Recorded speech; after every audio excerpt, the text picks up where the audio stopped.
material that's going to tunnel.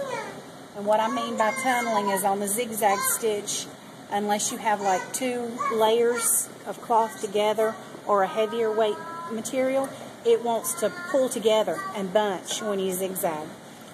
You're not going to lose that much fabric doing that though, so this method really is not that problematic.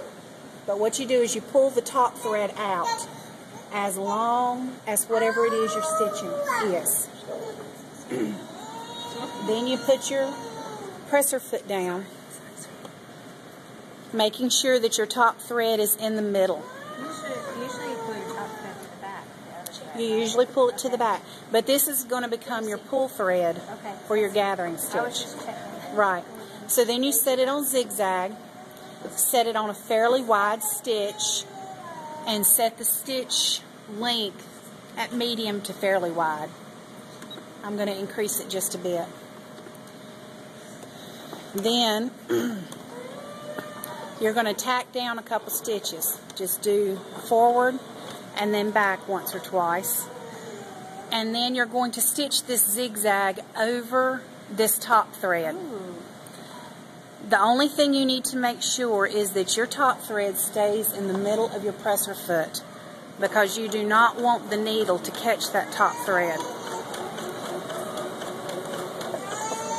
And occasionally you might need to pull it a little bit just to make sure it stays in the middle.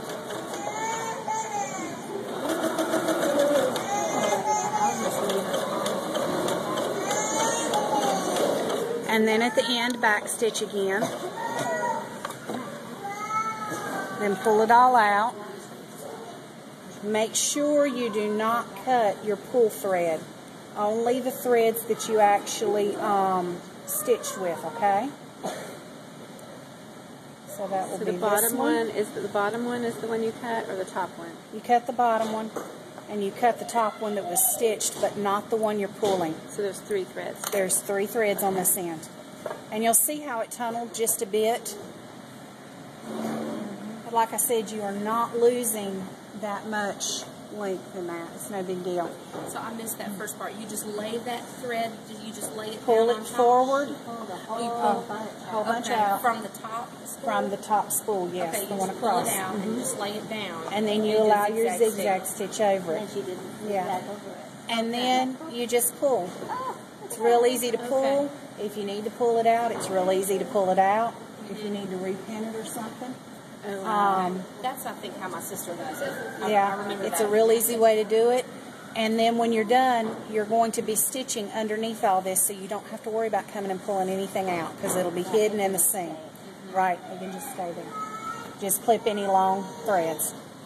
So this is really my preferred method of doing it.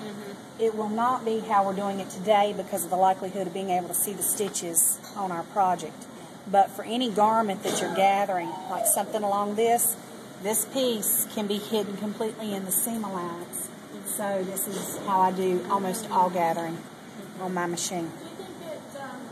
Why would you do it that way? Oh, that's over just like a long straight stitch.